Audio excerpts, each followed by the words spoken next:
and welcome back to the channel. I feel like it's been an eternity since I've filmed because I've been working on my astrology course, which I have no idea whether I'll be launching before or after the publishing of this video.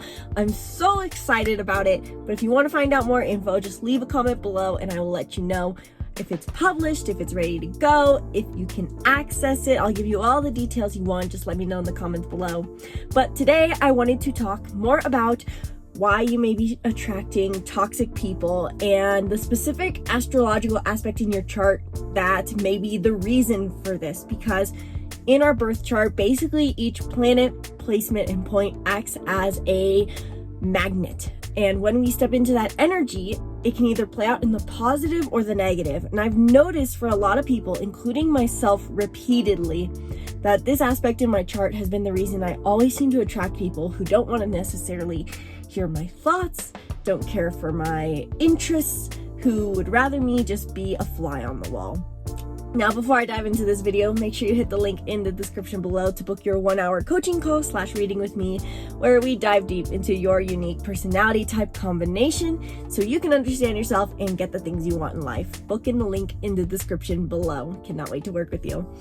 So first off, I feel like before we can talk about this astrological aspect, I feel like we need to cover first just the idea of why am I attracting toxic people and how does that exactly work? If you feel like you are surrounded by toxic people and no matter how much you focus on putting in the right efforts, the wrong people seem to be coming into your life, it's may well be just simply because of the unconscious thought going on. We are vibrational beings. We are manifestors, whether it's conscious or unconscious. That which is likened to itself is drawn, as the saying goes. And so if you even have just one experience as a kid where you feel like you are affirmed in the negative way of this is why I'm not valuable, then that is what you will attract going forward because it's so unconsciously ingrained. I know for me, I was known for a long time as a kid as Little Miss Intensity. I was rambunctious, wild, chatty. I did not shut up. And then in my middle school years, made some friends with very outgoing, loud girls who really needed to be the center of attention because they did not get that in their household alone. And so whenever I'd hang out with them, which was religiously, these were really the only friends I had. And so I hung out with them all the time. They really needed everything to be revolved around them. They were, frankly, in the negative sense, very, just self-centered, egocentric, loud, look at me types, the pick me girl types, so to say, potentially. But that I can say that from a place of compassion because I know that now they've had a lot going on in their life. But to 11-year-old me, hanging out with the older girls, already feeling like, oh, I'm blessed to be in their presence because they're letting me hang out with them even though I'm younger, I was taught that I needed to be quiet and not take up any space in order to be accepted. And deep down, the inner Little Miss Intensity in me wanted to just be chatty, share her interests, do something new, try something new, learn something new. Let's do something, guys. Let's craft. Let's do something. Let's learn something. Let's talk. And I catch now, 9 years later, that still plays out for me, that belief.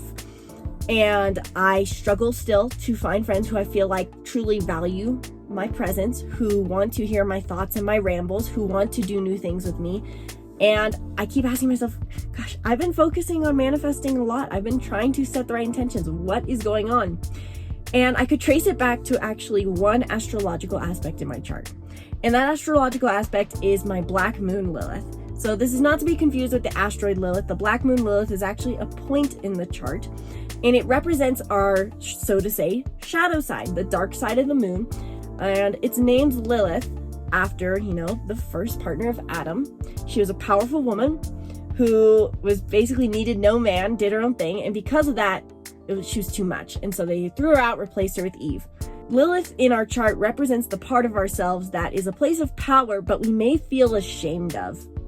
And I'm remembering that my phone has low battery, so I might have to speed this up. But it's our place of power and shame. And somewhere in our childhood, we are taught that that part of ourselves is not valuable. So hence why Black Moon Lilith is something that we banish or repress. And in a way, it shows us just our unconscious belief.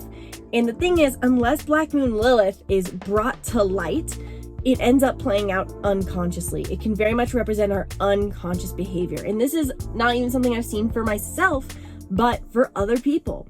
So for me, my Black Moon Lilith is in Gemini, which means that in childhood, I was, without even knowing my story, very chatty, very social, wanted to learn, word barfer, little Miss Intensity, but at some point was taught that that side of myself, who was data-oriented, sociable, curious, excited, was not valuable. And so I repress it. And now that belief is unconsciously in me. So when I interact with people, my brain is going, you shouldn't be that. You should hide this part of yourself. People are going to reject it. And so I'm unconsciously playing out the belief of people will reject me, just simply because Black Moon Lilith represents what we think we will be rejected for. And I've seen this play out for other people too. I know for my sister and my dad, who have theirs in Aquarius, they feel like they'll never belong to the group. My mom, who has hers in Aries, feels like she cannot be assertive.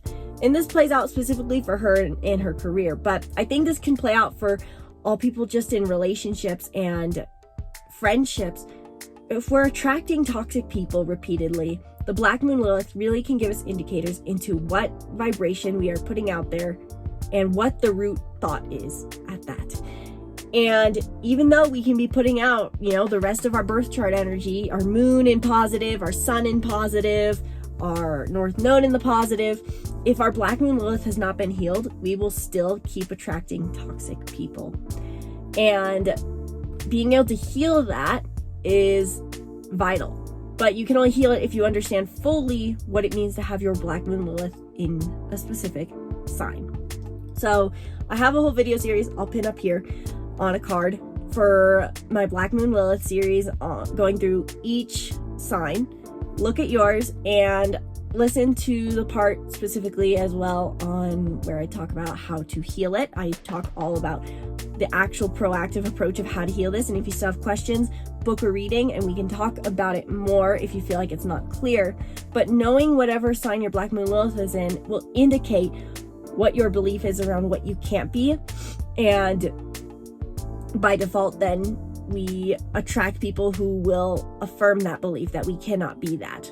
And even if you don't know your Black Moon Lilith, just start by asking yourself, what is the behavior I believe will be rejected, and how am I still having that defense mechanism up? Because if we have the defense mechanism still there, we're going to keep attracting off of that.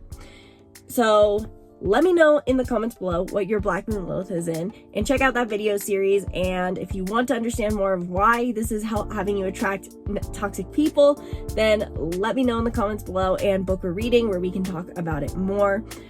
I really feel like working through my Black Moon Lilith recently has really helped me, simply in the sense of just affirming the opposite. I am heard, I can be curious, people appreciate me for who I am, and simply just affirming it and identifying it when it shows up is, while it's annoying work, it seems to be the most powerful. Unfortunately, it's not a get or done kind of thing. There is an initial cleansing, I think, but overall, I think it's something that we just have to catch, because I notice so often for me how often I'm telling the belief, I don't need to be heard.